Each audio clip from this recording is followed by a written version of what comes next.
Hello, good evening, namaste, and welcome to Citti Media and the Festival of Bharat. My name is Citti, and I'll be your host for this program. Joining us today for a conversation is Mr. Jaideep Saikia, a very well-known conflict analyst based in Guwahati. His articles have been widely read on a range of issues, and he's also a very popular TV panelist who appears on debates every now and then. Mr. Saikia, thank you so much for joining us. Namaste, first of all. The pleasure and the honor is all mine. The pleasure is ours too. Today we will be talking about the security situation in the Northeast because it's evolved over the last 70 years. And it looks like it's going to evolve further going forward from now, especially because of a lot of government policies being enacted over there. So as of now, how would you characterize the security environment in the Northeast? Well, it has improved by leaps and bounds, particularly in the last about 8 years or so, 8 to 10 years. I would say that things have changed and the statistics speak for themselves. There has been a decline in violence and fatality rates have gone down drastically. And that is perhaps in no mean an effort of the government. You see, I think without actually going into the specifics, I would say the new dispensation of the Narendra Modi government has evolved a different set of policies for the Northeast, and whereby, the enchanted frontiers have been taken a little more seriously than earlier, which is not a passive value judgment on the earlier dispensations. But the fact of the matter is, yes, the security situation has improved, but there have been some cases of, where one would characterize certain aspects as alarming. For instance, I would say that the non-resolution of peace processes, which are sort of, emboldening onlooking groups, apart from the NSNIM, which is the longest running insurgency and which is in the cessation of hostility mood with the government of India. The non-resolution of, talks with these groups, making other onlooking groups wary. And as a result, you have show of belligerence now and then. The recent ambush in Churachandpur, for instance, was instance of that.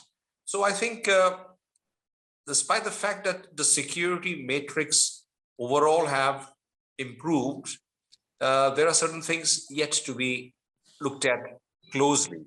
For instance, there is a belligerence from the north in terms of the Chinese dragon, for instance. And if you let me elucidate, I will talk about these aspects one by one. Sure. You see, for instance, let's compare Arunachal Pradesh, which borders China, and what happened in 2020 in Eastern Ladakh. Now, these, despite the fact that there are belligerence and intrusions and transgressions, possibilities on both the western and the eastern extremities of India, and we have seen this sort of events which sort of overcame the eastern Ladakh, primarily Galwan. There are marked differences between the eastern sector and the western sector. Let me just give you a pointed enumerated aspects to these. Number one, the terrain is extremely different. Sharanji, I mean, for the fact of the matter is, you see, here in the eastern sector, which I have had the good fortune of actually traversing there, almost the entire eastern sector, the terrain is very different. You have the Tibetan plateau, which is very different from the one which suddenly drops, and the terrain on our side of the border is, forested, undulated ravines, and very glaciated areas, etc. On the other hand, in comparison, the eastern Ladakh, you have a lot of gaps. Like, for instance, to talk focusedly on the intrusions which happened in the finger area, for instance, they were claiming finger 4 and we were in finger 8. So there were a lot of gaps.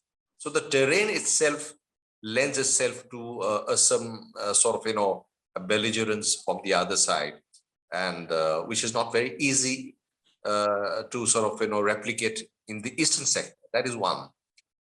Number two, the elements, the deployment pattern in the eastern sector is far more robust than what was before Galwan took place. So the elements which have gone into eastern Ladakh now naturally is far more robust, but before that it was not so. And that is perhaps the reason why the PLA was able to intrude in the manner it did. On the other hand, in the eastern sector, we have two holding cores, the 3 and the 4 cores, without going into details, which are very well placed, and there are enough elements throughout the eastern sector in holding posture, and there is a talk of a strike core being raised in also in the eastern sector, somewhere in the eastern sector, without going into details of this. So, we are well entrenched militarily here for the Chinaman not to be able to sort of intrude. Right. The demography is different in both these sectors, the western and the eastern. Ladakh, I mean, if you look at the entire Ladakh domain, it has both Islam and there is Buddhism. But in Arunachal Pradesh, which the Chinese claim the entire 90,000 square kilometers of it, in fact, they call it Southern Tibet, is a smattering of Buddhism on the western side, that is Tawang, the Kamang sector. And then as you go east towards the Tibet, Myanmar, India juncture, to the eastern extremities, you slowly have, animistic and then Doni Polo and these sort of religious affiliations. And the most important thing, as I said, is of course the fact that the deployment pattern of the military is very different. Having said that, what is the most important security challenge? I would say naturally, the first and the foremost security challenge which sort of engenders the Northeast is from the northern borders, despite the fact that it's not going to be an easy cakewalk for the Chinaman to just come in because of the, deployment pattern and the safeguards we have taken. This is notwithstanding the fact that the infrastructure development in the forward areas is not what it should be. There was a fear during the late 60s and the 70s that if you were to build accesses, if you were to build roads and develop these, the Chinese would use these to roll down all the way to the Brahmaputra Valley. I mean, the ghost of 62 was very much alive.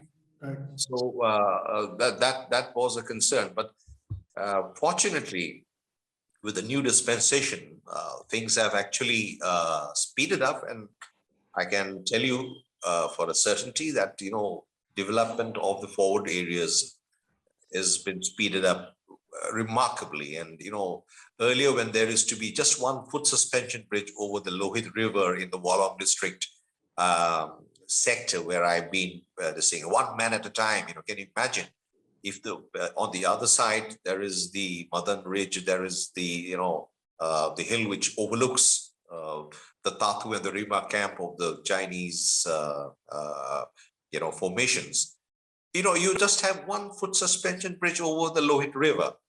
Right. But now things have changed with the government in power, understanding the imperative of developing these areas, not only developing the area by way of infrastructure, but also by actually developing the socio-cultural lot of the people who are actually, the border people, as it were.